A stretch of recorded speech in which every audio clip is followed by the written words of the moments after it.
Selamat datang saudara-saudari. Hari ini kita mau mendengar Yesaya babak ketiga, Kekacauan di Yerusalem. Mari kita bermula. Sesungguhnya Tuhan yang Maha Kuasa akan mengambil segala benda dan semua orang yang diharapkan oleh penduduk di Yerusalem dan Yahuda.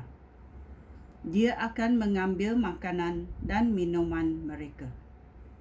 Para pahlawan serta askar, hakim serta nabi, tukang ramal serta penasihat, perwira serta orang terkemuka, ahli politik, tukang sihir dan tukang tenung.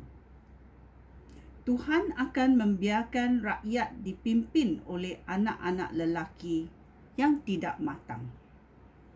Tiap-tiap orang akan memperdaya orang lain. Orang muda tidak lagi menghormati orang tua, dan orang bawahan tidak lagi menghormati orang atasan. Akan tiba masanya orang dari satu puak akan memilih seorang daripada puak mereka sendiri, lalu berkata kepadanya, "Hanya engkau yang mempunyai jubah. Oleh itu, jadilah pemimpin kami pada masa kesusahan ini." Tetapi orang itu akan menjawab, "Aku tidak dapat menolong kamu. Aku sendiri tidak mempunyai makanan atau pakaian. Jangan jadikan aku pemimpin kamu." Yerusalem sudah jatuh. Yahuda pun sudah runtuh. Segala ucapan dan perbuatan mereka menentang Tuhan semata-mata. Dengan terang-terang mereka menghina Allah. Air muka mereka menyatakan kejahatan mereka. Mereka berdosa dengan terang-terang seperti penduduk Sodom dahulu. Alangkah malangnya mereka.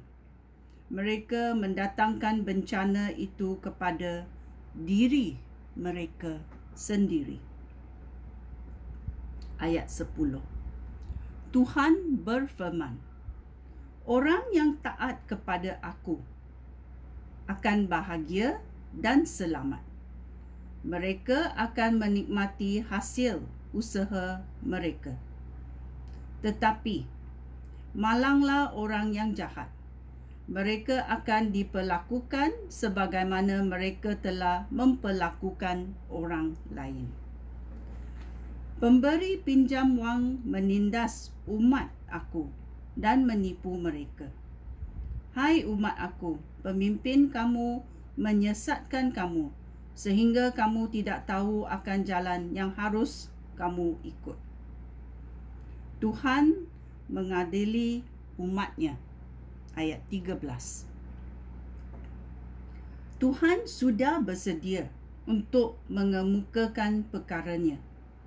Dia telah bersedia untuk menghakimi umatnya. Tuhan akan mengadili ketua dan pemimpin umatnya.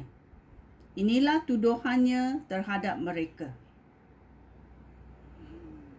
Kamu telah merampas hasil ladang anggur, dan rumah kamu penuh dengan barang yang kamu rampas daripada orang miskin. Kamu tidak berhak memeras umat aku serta memperdayakan orang miskin. Aku, Tuhan, Raja yang Maha Kuasa, telah berfirman.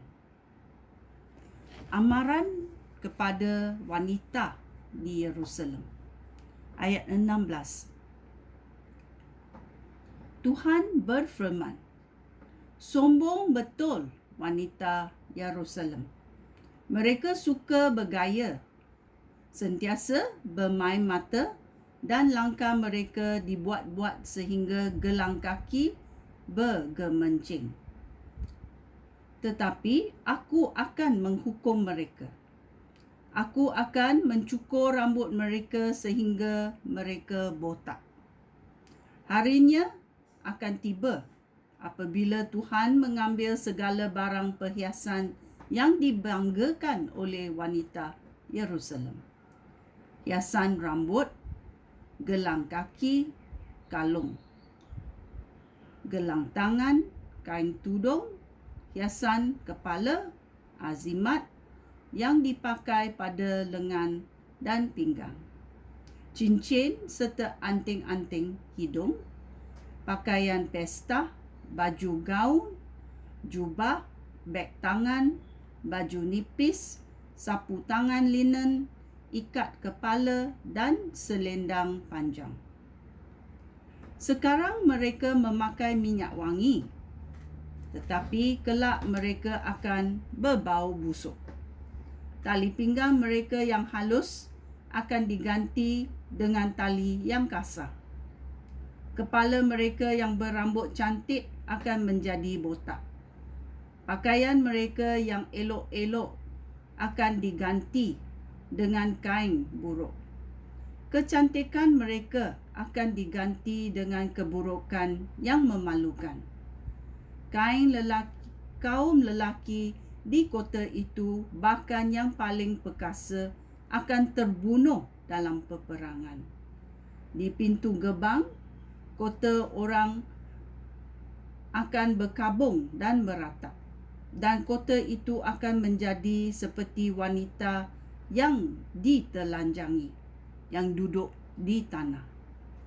Pada masa itu kelak, 7 orang wanita akan memegang seorang lelaki dan berkata, "Kami sanggup menanggung makanan dan minuman kami sendiri, tetapi benarkanlah kami berkata bahawa engkau suami kita, supaya kami tidak menanggung malu kerana tidak berkahwin." Ini adalah Yesaya babak ketiga. Kita merenung ayat Tuhan dan ayat 10. Tuhan berfirman, "Orang yang taat kepada aku akan bahagia dan selamat.